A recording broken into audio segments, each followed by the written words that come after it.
Hi everybody, this is the Baseball Head, the amazing, spectacular, terrific, the great one, the People's Champion, your host, and welcome back to the Baseball Head. Hopefully you like this video and hit that subscribe button. So we're going to talk about this move the Mets made.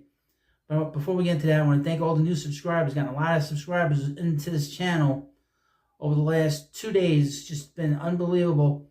Hopefully we'll get to 5,000 subscribers very soon, very quickly. And I thank you. Also, a lot of new people have been writing to me. I thank you again. You're all the best. I really appreciate the time you take to watch. And here we go. So the Mets been actually kind of a little busy during this All-Star break, making a whole bunch of minor moves. I will talk about anything on this channel now. Any move the Mets make, you know, I'm like the police. Every move you make, I'll do a video on the Mets. Every move they make, I'll do a video on them. This is from MLB Trade Rumors. Headline, Mets to sign Logan Porter to Major League deal. Who the hell is Logan Porter? Well, it's funny you should ask. Let's see what they have to say. The Mets and catcher Logan Porter are in agreement on a Major League deal. According to Ari Alexander, KPRC2 on X, the deal for the Gaeta sports management client is pending a physical. Porter has options and will necessarily be added to the active roster, but appears he'll get a 40-man spot.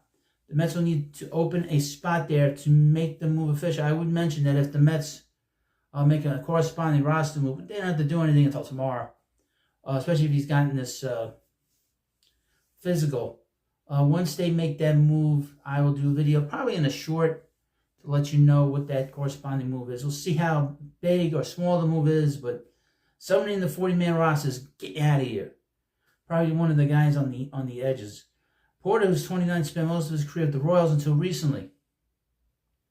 An undrafted free agent signed by Kansas City in 2018, he got a brief look in the majors last year, getting into 13 games.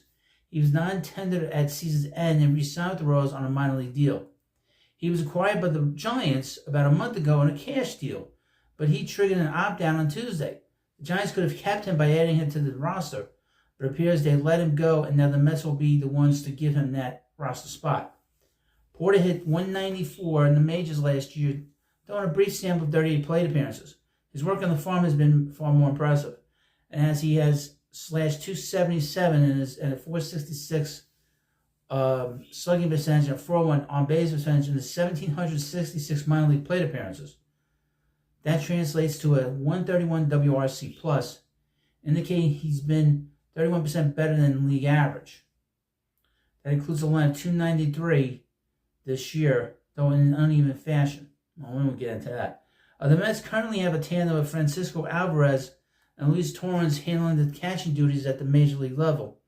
Alvarez was one of the top prospects in baseball not too long ago, and has handled himself well in the majors. He's one of the best catchers in baseball, if not in the National League, having hit 231 in his career for a 110 WRC plus. But this doesn't tell you how good he's been really this year. It's gotten great results out of him this year. He's been really good. Major improvement in his offense, his defense. And he had been out, as you know, 6 weeks with that torn thumb ligament that he had to deal with for 6 weeks, but he's back, and the Mets have played really well since he's come back. Torrens joined the club 6 weeks ago and has been killing it in that time.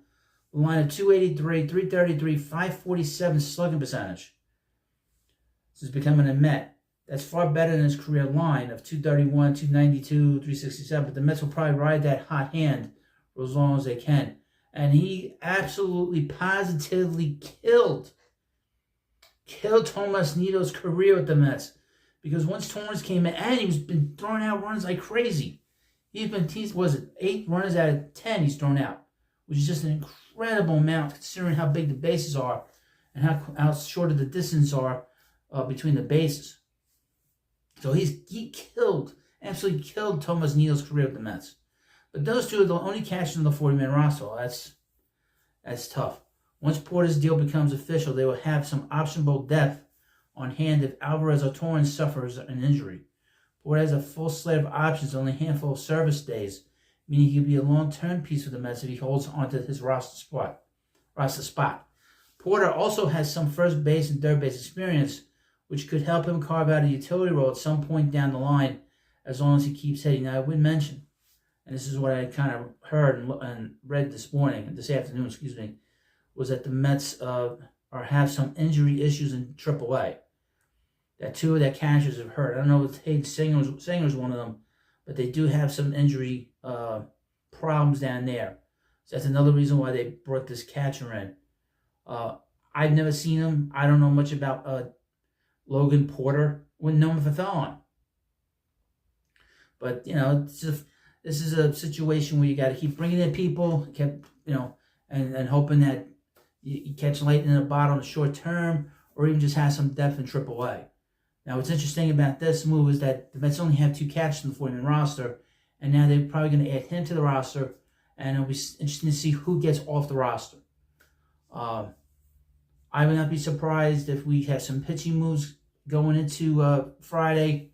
I'll let you know on this channel. You'll be the first to know, especially if, like I said, not on X. Not everybody's on X, or those exploding platform. Not everybody's on X. Not everybody's on Facebook where they can, follow this stuff. So if you're on YouTube, this is where you need to be. This is where you need to hit the subscribe button on here. Also, there'll be live streams. I'll have a live stream on Friday. I was going to have a live stream tonight, but too many things going on. I can't do it tonight. But that's why we'll have a stream in the afternoon. I'm thinking about having it outside the baseball hut, and just having a little sort of a show for you. It's nice to have it outside. I like doing it outside here at the baseball hut. But we're going to have plenty of live streams coming up. We're going to have a live stream on Saturday after the Met game. We'll probably have a live stream on Sunday after the Met game, or maybe later on in the evening. And there'll be plenty of live streams coming up. We're going to have a big show. We're going to have big shows, like huge shows.